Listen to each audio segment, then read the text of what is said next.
Perfection physics classes में आपका स्वागत है।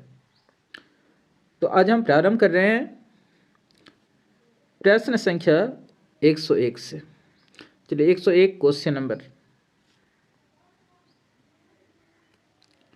The magnifying power of N astronomical telescope for normal adjustment.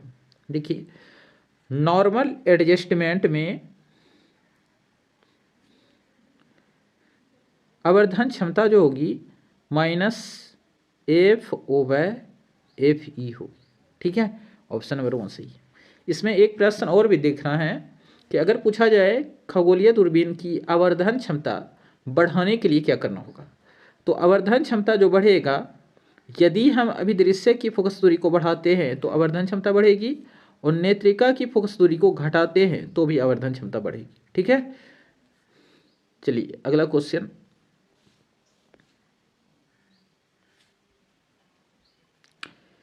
किसी तरंग के कलांतर फाई एवं पथांतर डेल्टा एक्स के बीच क्या संबंध है?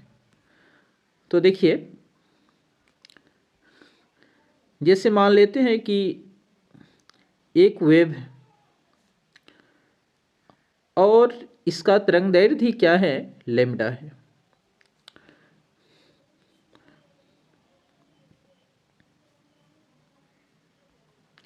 आगे देखिए, यदि तरंग दैर्ध्य लैम्डा, लैम्डा क्या है, एक प्रकार का पथांतर है। ठीक है, जो कि यहाँ से यहाँ तक की दूरी है। एक तरंग की जो दूरी होती है इसे हम क्या कहते हैं, तरंग दैर्ध्य लैम्डा। तो ऐसी स्थिति में यहाँ भी 180 और यहाँ भी 180, हमारा 360 डिग्री या 2 पाई रेडियन, 2 पाई रेडियन का कोण बनेगा। ठीक है, तो जब दूरी है लैम्डा तो कलांतर क्या है, 2 पाई। जब दूरी 1 तो कलांतर क्या होगा, 2 पाई बाय लैम्डा। जब दूरी डेल्टा एक्स तो कलांतर क्या होगा, 2 pi by lambda, lambda into delta x. यही हुआ कलांतर मेरा क्या, फाई। तो कलांतर फाई बराबर क्या हो गया, 2 पाई बाय लैम्डा गुना पथांतर। तो देख लीजिए, कलांतर फाई बराबर क्या हुआ, 2 पाई बाय लैम्डा गुना पथांतर। या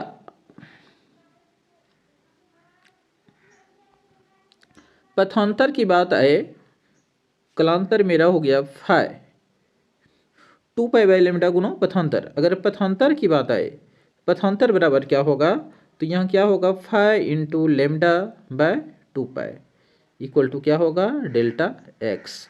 डी भी सही। आगे बढ़ते हैं।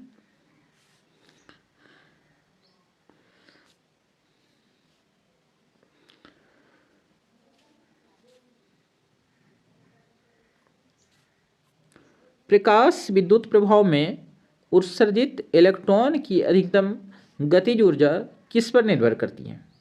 तो देखिए, जब प्रकाश विद्युत प्रभाव होती है तो इसमें क्या होता है, मान लेते हैं कि ये एक धातु,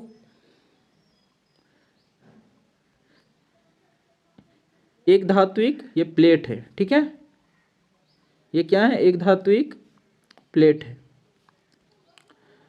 जब इस पर फोटोन अपतित होता है, फोटोन की ऊर्जा ई बराबर क्या होता है, एच न्यू, जहाँ एच प्लांक कांस्टेंट और न्यू क्या है, फ्रीक्वेंसी है, आवृत्ति है। ठीक है, तो अब देखिए, प्लांक कांस्टेंट तो ये कांस्टेंट ही है और न्यू क्या है, फ्रीक्वेंसी। अगर हम फ्रीक्वेंसी को बढ़ा देते हैं तो एनर्जी अधिक हो जाती है।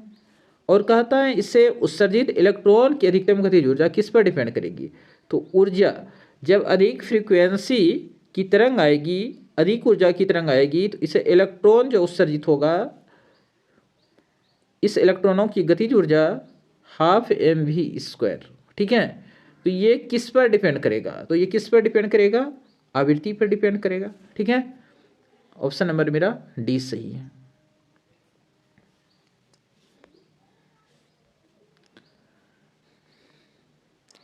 निम्नलिखित में कौन सोडियम का कार्यफलन होता है?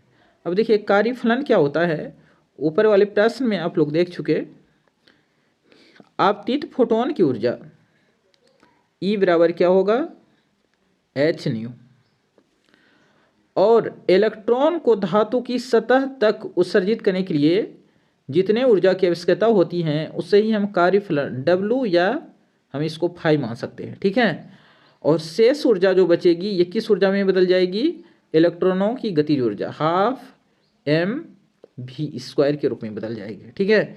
तो अपतित फोटोन की ऊर्जा E बराबर क्या होगा, कार्यफलन प्लस गतिज ऊर्जा काइनेटिक एनर्जी। कार्यफलन W के बदले हम फाई से भी इंडिकेट करते हैं, यही है कार्यफलन। तो अलग अलग धातुओं का कार्यफलन अलग अलग होता है। इसमें सोडियम की बात हो रही है तो सोडियम का कार्यफलन क्या हो जाएगा, 2.75 इलेक्ट्रॉन वोल्ट हो जाएगा, ठीक है। ऑप्शन नंबर सी।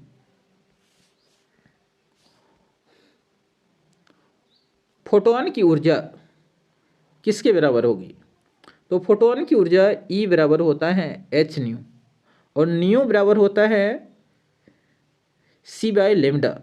तो h न्यू भी बोल सकते हैं या h nu equal to c/λ, h c/λ दोनों सही हैं।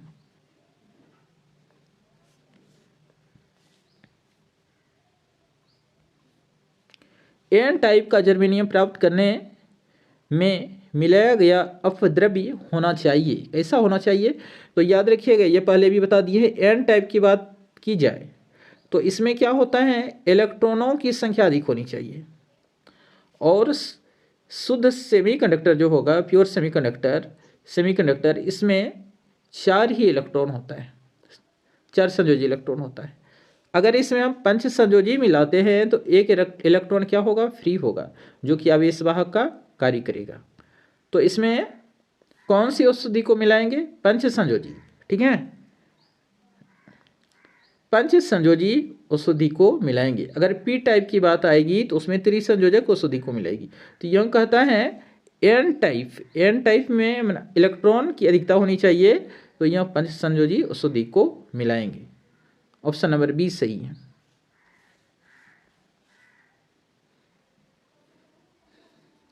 यदि किसी ट्रांजिस्टर के लिए धारा स्थिरांक क्रमशः अल्फा एवं बीटा है तब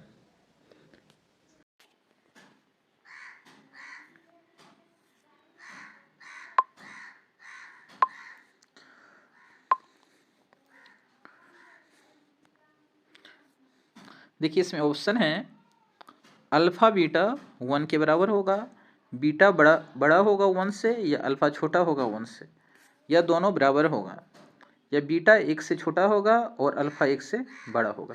तो देखिए इसमें अल्फा जो होता है इसका वैल्यू हमेशा 1 से छोटा होता है और बीटा का जो वैल्यू होता है ये 15 से 50 के बीच होता है, ठीक है। ऐसे हम इसको क्लियर कर देते हैं, देखिए आगे।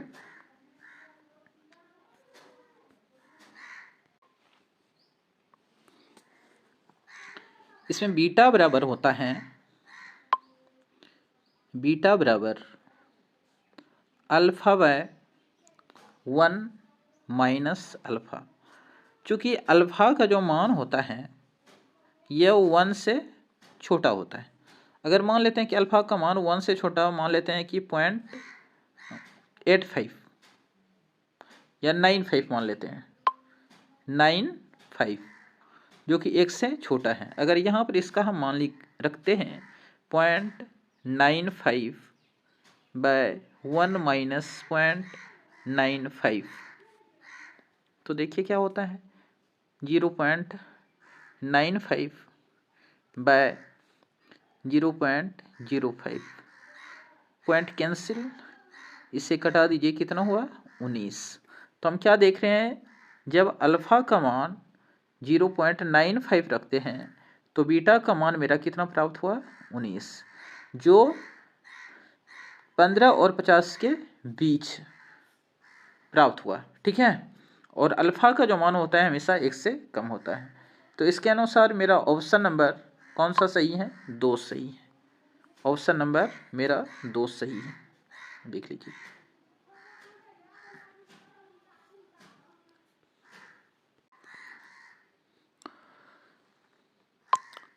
डायोड का उपयोग करते हैं, किस लिए करते हैं हम डायोड का उपयोग, किस प्रकार करते हैं, एम्पलीफायर की तरह है, मॉड्यूलेटर की तरह, ऑक्सीलेटर की तरह, या रेक्टिफायर की तरह। देखिए इसमें रेक्टिफायर क्या होता है? पीएन जंक्शन का उपयोग, ठीक है, पीएन जंक्शन का उपयोग जो होता है, या पीएन जंक्शन डायोड का उपयोग, पीएन जंक्शन डायोड का उपयोग दिष्टकारी या रेक्टिफायर के रूप में किया जाता है। अर्थात एसी करंट को डीसी करंट में कन्वर्ट करने के लिए जिस युक्ति का उपयोग किया जाता है उसे हम क्या कहते हैं? रेक्टिफायर। तो रेक्टिफायर के रूप में किसका उपयोग किया जाता है? पीएन जंक्शन डायोड का। तो मेरा ऑप्शन नंबर डी सही है। आगे, विभव प्रवणता किसके बराबर? V by d x. Option number C सही है।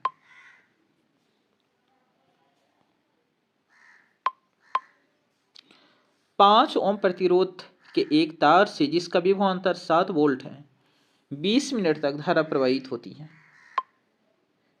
इससे उत्पन्न ऊष्मा कितनी होगी? तो देखिए 5 ओम प्रतिरोध, प्रतिरोध कितना हुआ? 5 ओम, ठीक।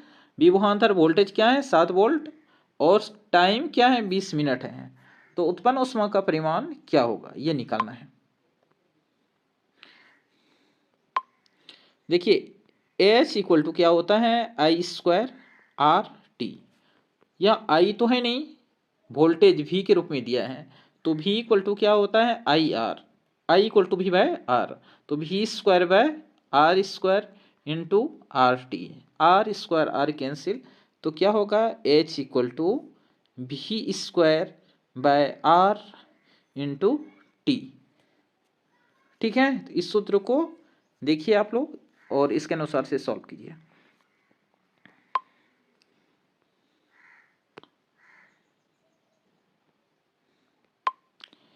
तो H का मान क्या हुआ मेरा? V square by R into T.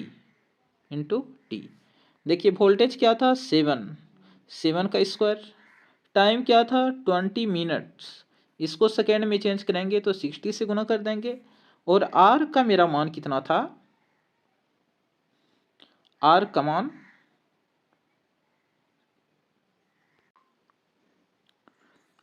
मान कितना है? 5 ओम, ठीक है, 5 ओम। 4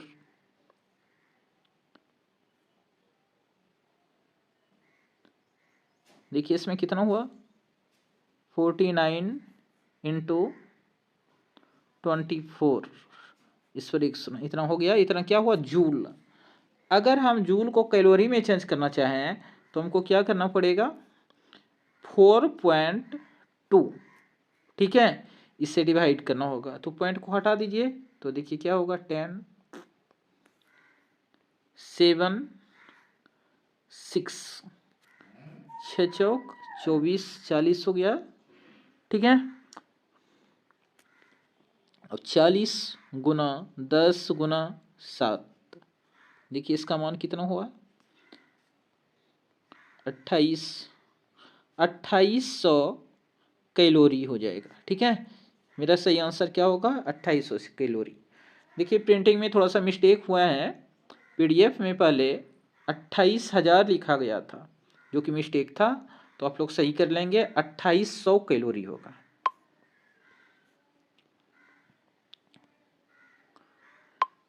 इसमें देखिए लेंस द्वारा कितने प्रतिबिंब बनेंगे यदि वस्तु को प्रधान अक्ष पर रखा जाए। तो देखिए इसमें कितना वर्तनांक है? μ1 μ2 और ये दोनों मिलकर क्या है? μ3।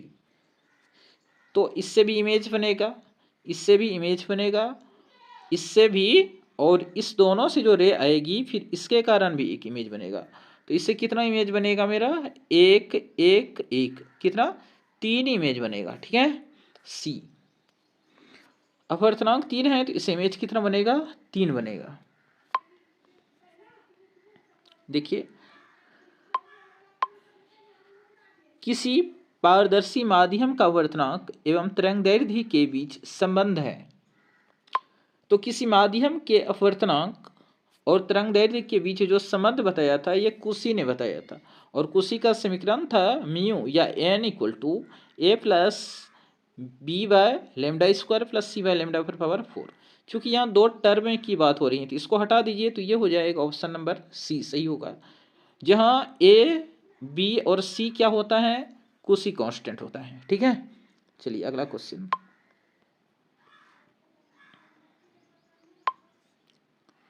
प्रकाश के कणिका सिद्धांत के प्रतिपादक कौन थे? तो प्रकाश के कणिका सिद्धांत का प्रतिपादक न्यूटन।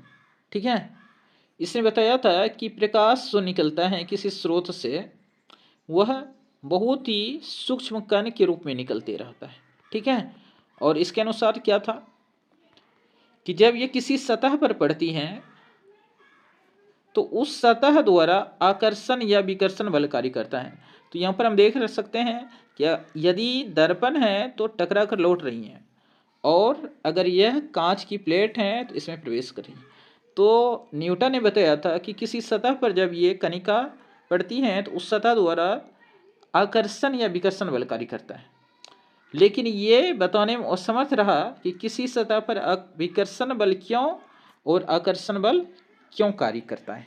ठीक है, और इसने एक चीज़ बताया था न्यूटन ने कि जब प्रकाश विरल से सघन माध्यम में प्रवेश करती हैं तो इसकी चाल अधिक हो जाती है, लेकिन हम क्या देखते हैं कि जब विरल से सघन में जाती हैं तो इसकी चाल घट जाती है। जो क्या था, न्यूटन का ये सिद्धांत पूर्ण रूप से सही नहीं था, लेकिन कुछ ऐसी घटना थी जिसकी व्याख्या बाद में हो सकी तरंग सिद्धांत के द्वारा। ठीक है, तो इसमें कणिका के सिद्धांत के प्रतिपादक कौन थे? न्यूटन थे। प्रकाश किस प्रकार के कंपनों से बनता है? तो प्रकाश किस प्रकार के कंपनों से बनता है? ईथर कण, एक ऐसा माध्यम, एक काल्पनिक माध्यम की कल्पना किया जिसमें प्रत्यास्थता का गुण बहुत ज्यादा हो। ठीक है, तो एक सर्वव्यापी कणों को चुना जिसका नाम क्या दिया? ईथर कण। ठीक है, आगे बढ़ते हैं। अब देखिए वही प्रश्न रिपीट हो रहा है कि न्यूटन के अनुसार प्रकाश का वेग वायु की अपेक्षा किसमें? जल में अधिक होती है। बस वही चीज पहले आपको बता चुके कि न्यूटन ने बताया कि विरल माध्यम से की अपेक्षा सघन माध्यम में प्रकाश अधिक तेजी से चलती है। ठीक है, जो कि यह गलत है। ठीक है, तो न्यूटन के अनुसार क्या था कि वायु की अपेक्षा जल में अधिक होता है। ठीक है, तो ऑप्शन नंबर ए सही है।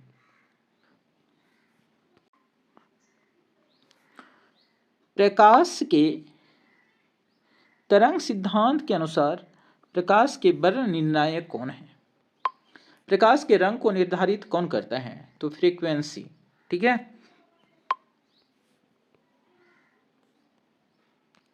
हाइगेंस के अनुसार प्रकाश की तरंगें होती हैं। तो हाइगेंस के अनुसार प्रकाश की तरंगें मैकेनिकल माने यांत्रिक भी होती हैं, यांत्रिक तो होती हैं, लेकिन हाइगेंस ने बताया था कि प्रकाश यांत्रिक होते हुए ही यांत्रिक तरंग के साथ अनुदैर्ध्य तरंग है, अनुदैर्ध्य तरंग है। ठीक है, बाद में प्रकाश के ध्रुवण की घटना से यह सिद्ध हुआ कि प्रकाश अनुदैर्ध्य तरंग नहीं होकर अनुप्रस्थ तरंग है। लेकिन यह बात आ रही है हाइगेंस के अनुसार, तो हाइगेंस के अनुसार प्रकाश कैसा था? अनुदैर्ध्य तरंग था। ठीक है, तो ऑप्शन नंबर एक सही है, यांत्रिक और अनुदैर्ध्य। लास्ट क्वेश्चन, द्वितीयक तरंगिकाओं की अवधारणा किसने दी थी? तो हाइगेंस ने दी थी। चलिए आगे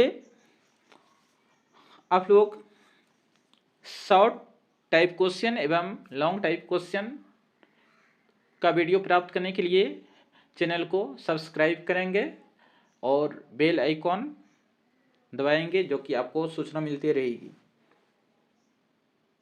धन्यवाद।